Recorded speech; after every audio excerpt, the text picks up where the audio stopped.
a true trendsetter in leadership who carries the legacy of corporate giants like Infosys, TCS, and ITC. Mr. Dipanjan De. We created role-based learning, and there were behavioral case studies. And you won't believe, after a year and a half, the team that he was leading actually nominated this person as the best manager. True. And small reasons given to people often result in big changes. This balancing of innovation and tradition is not choosing one over the other. It's about how do you connect innovation and tradition.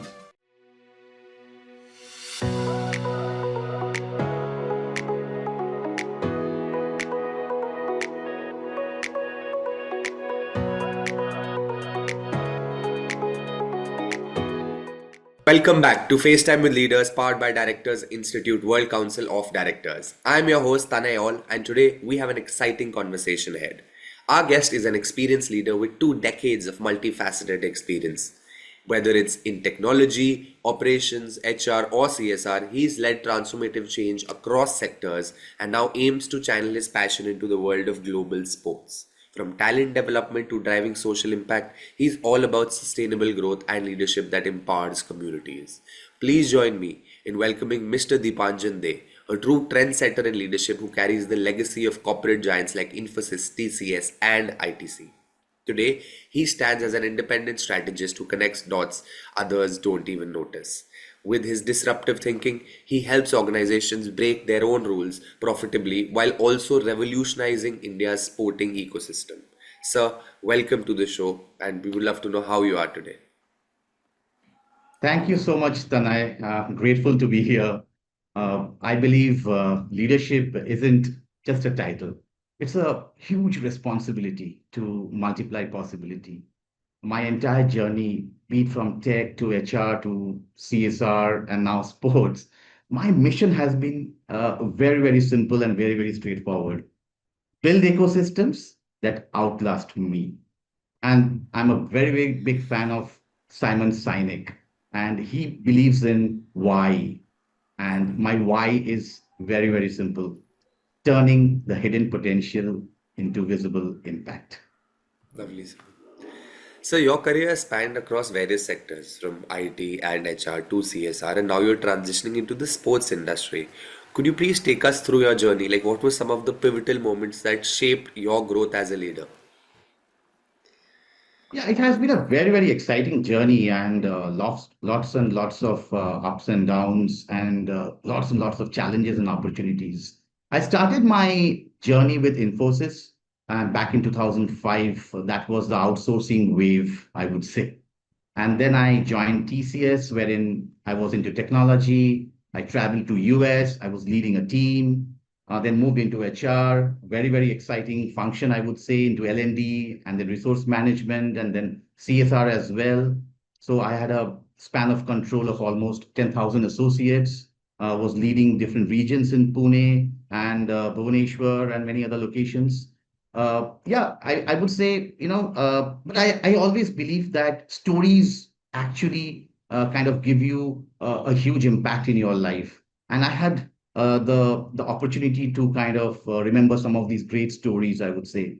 One such story I would like to share is there was an associate who was on bench and wasn't getting too many opportunities and was really kind of not at all, I mean, very, very let down kind of a person. So, but we kind of uncovered some of the hidden skills in that person, then skilled that person, upskilled, cross-skilled, redeployed, and then that person happened to kind of lead the team in 6 months' time.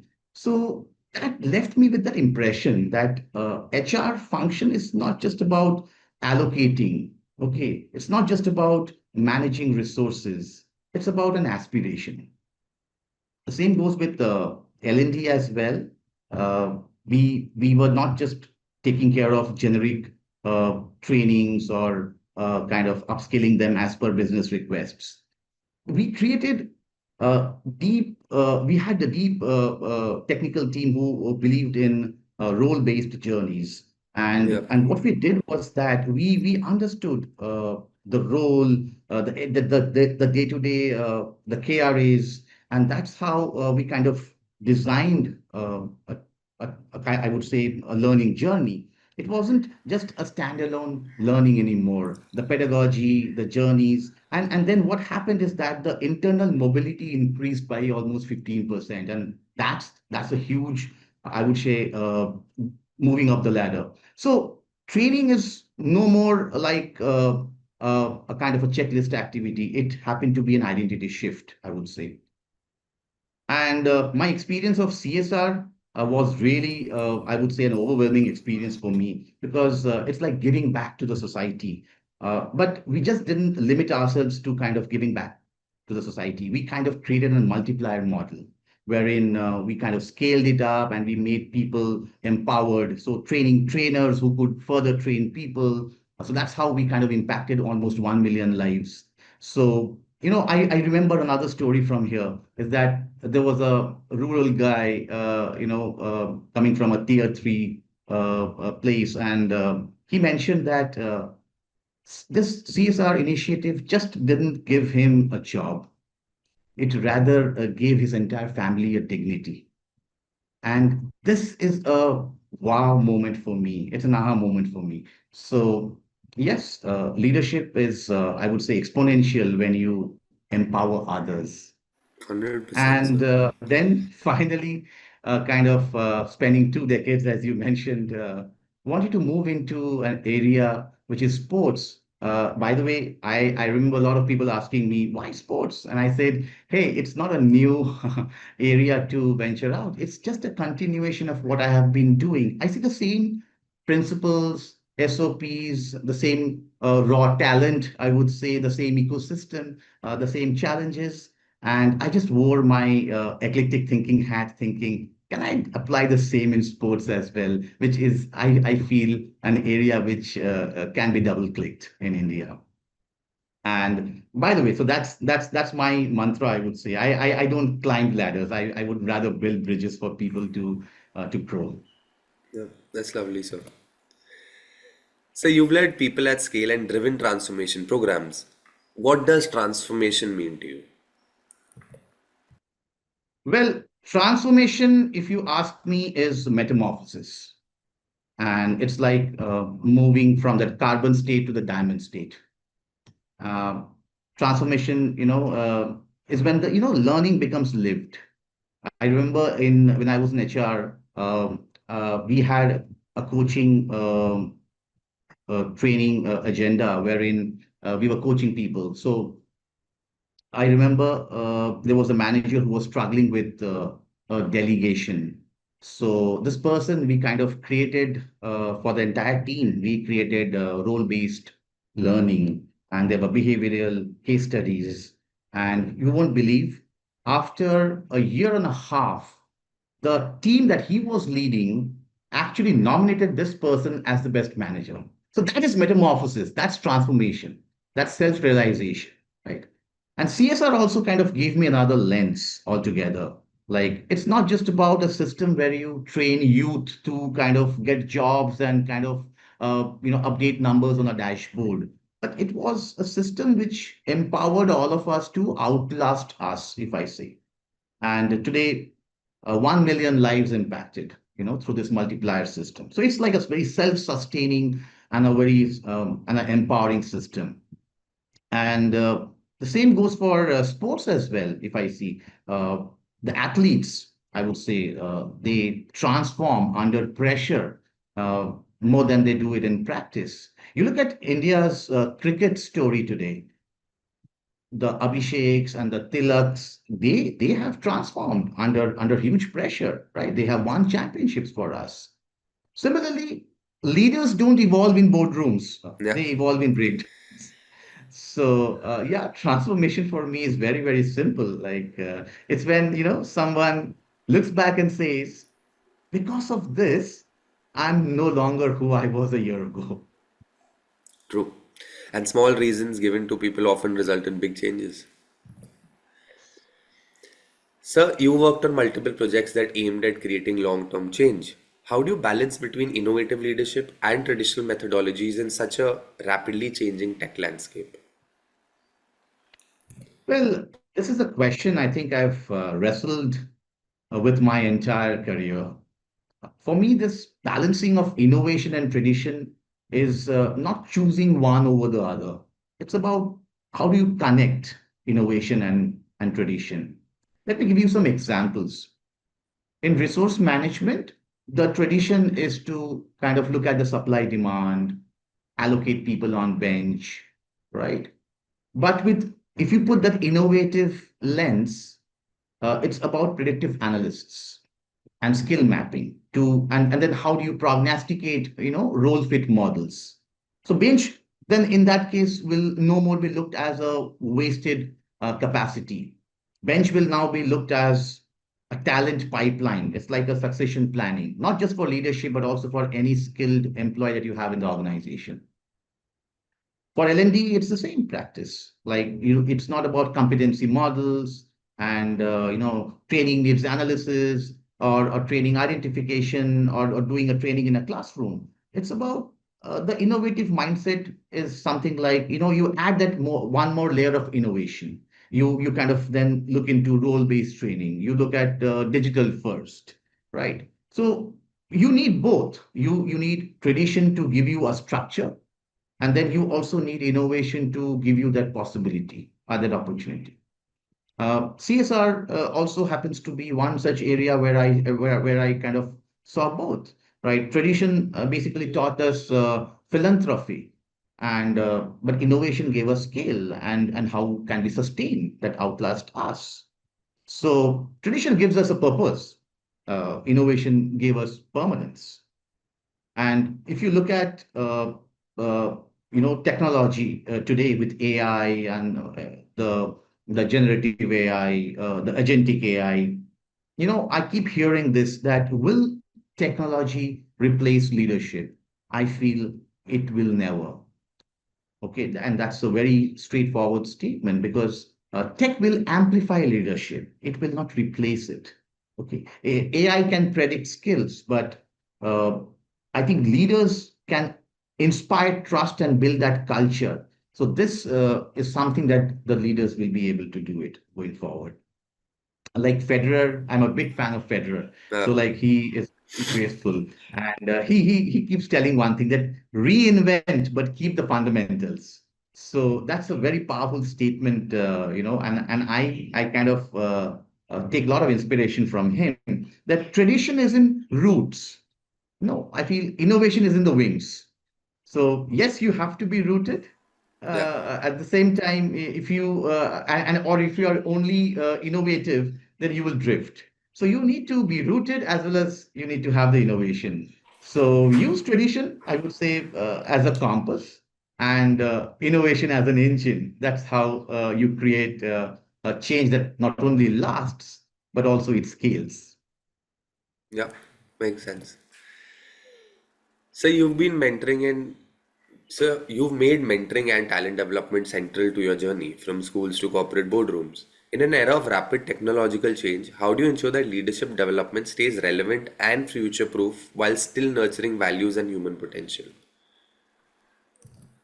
Well, the first thing I would say is when you look at mentoring, it should start early, and we should always think long term, like Warren Buffett's philosophy in investing, right? So we believe in kind of mentoring and inducing those leadership qualities right from school. Okay, that's not a very usual, I would say, phenomena that we see in corporate, but I believe it should start from the schools. In schools, we are not just teaching people to kind of learn a skill that will expire in 5 years. We teach them resilience, curiosity, adaptability, how to deal with ambiguity, how do you connect the dots, right? So tools will expire, but mindsets will scale. So this is a very, very important thing that in schools, colleges, if you start early, it will really give you long-term benefits. And in resource management, if I say, um, the entire redeployment mindset shift has to be kind of embraced by employees. A lot of people feel that why do I want to move from one project to another project when I'm already kind of comfortable in this area and I know my clients, I know my business. Why would I change? But I think they need to redeploy themselves just to teach themselves that, yes, I can do things differently in life. And that shift, I would say, future proof them from more than any dashboard can do in this world. Uh, the same goes for L&D as well. It's learning is no more an event. Okay, it's how do you redefine your identity, right? Like CSR we discussed, it's not about jobs and numbers. It's about dignity, and it's about how you kind of scale, right? And that's today, and that's the reason why today millions of I would say students, families, they continue to thrive years later. Okay, because the kind of ecosystem has been so scalable and so sustainable. Yeah, So that's a major mentoring reason. will, yeah, yeah, absolutely. And so mentoring gives, the roots, the values, I would say that purpose, and leadership development will give you the wings, right? The skills, the True. adaptability. So yes, future ready is good.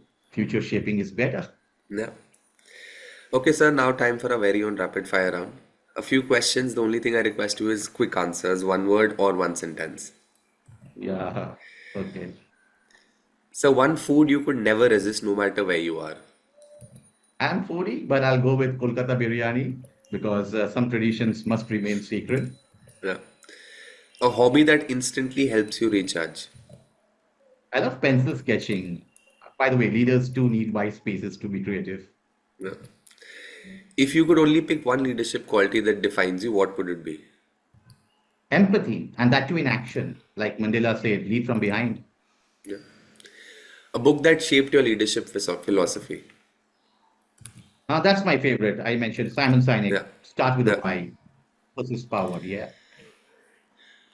One person you admire the most in the global sports world.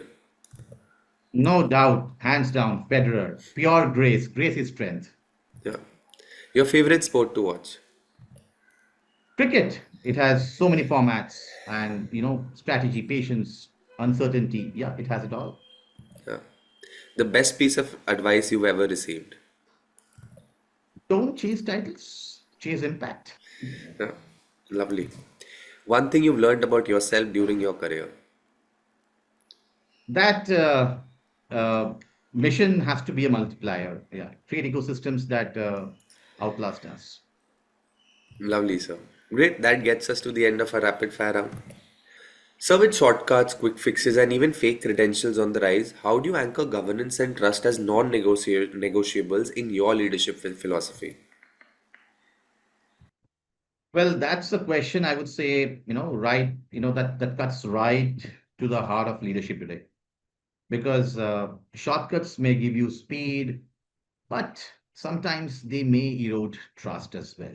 And without trust, no system can thrive, be it corporate, social, sporting, any ecosystem. It's difficult. So if you ask me, governance to me is like no more a checklist. It's not a good to have. It's to me, it's like three non-negotiable principles, if you ask. One, competence over credentials. More than glossy certificates and titles. You need real application. You need kind of you need to see beyond numbers. The second I would say would be pilot before you promise. So take small samples, test it, scale it. What we call as regression testing, and that's how you can scale. We mentioned about 1 million lives. So this didn't happen in one go. It happened in small sketches with small milestones. And the third and the most important I would say is respect values, because values are the timeless anchor, and because you cannot have efficiency without ethics. That's I would say it's a shortcut to failure. And that is the reason why I would say sports became such a natural extension uh, to my entire journey of 20 years because sports is leadership under a spotlight. If governments fails in sports, it fails live in front of millions. So, and that's the ultimate test of values. True. Federer, again, if I quote him, is that he says that, I fear no one, but I respect everyone. And that's how governance should be.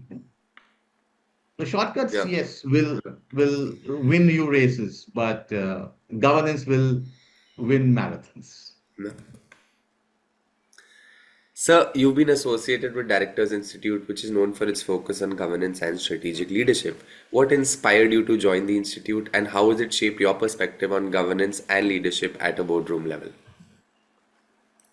Well, Directors Institute happened to probably look not only just exceptional, but it kind of, I think, redefines yourself. It was, I didn't join this institute to kind of add one more profile line. I think the world needs new conversation on governance. The governance is all about, a trust architecture that we discussed. And it's not paperwork, it's not check boxes, right? And if you look at leadership today, with more and more technology impacted, I would say, solutions, it has to be more strategic, ethical, and future ready. So at Directors Institute, I wasn't just learning frameworks. It was, I was in the rooms with, let's say, leaders asking the hard questions, right? Something like, what does governance mean in an age of disruption, right? How do boards stay agile without losing integrity? So these are, they may look very simple questions, but they're very difficult to answer. And one lesson I would say stayed with me, which is board leadership isn't about being the smartest in the room, right? It's about creating the safest room for the toughest conversations. And that basically ties directly to Simon Sinek's idea of trusting teams, which I kind of mentioned in the very beginning. So, yes, Directors Institute just didn't teach me governance. It rewired, I would say, how I see leadership, and not as a control from the top, but as a courage, I would say, at the core. Lovely, sir. Thank you so much for those kind words and for sharing your incredible journey. This gets us to the end of the interview, and I would like to thank you for all the thoughts you shared. I'm sure it's been a great learning experience for all our listeners. My pleasure. To our listeners, I hope today's discussion gave you both inspiration and practical insights, whether you're navigating leadership in technology, CSR, or any other field. This has been FaceTime with Leaders, powered by Directors Institute World Council of Directors. I'm Tanay All signing off. Keep learning, keep evolving, and as always, have fun in your journey. Thank you so much.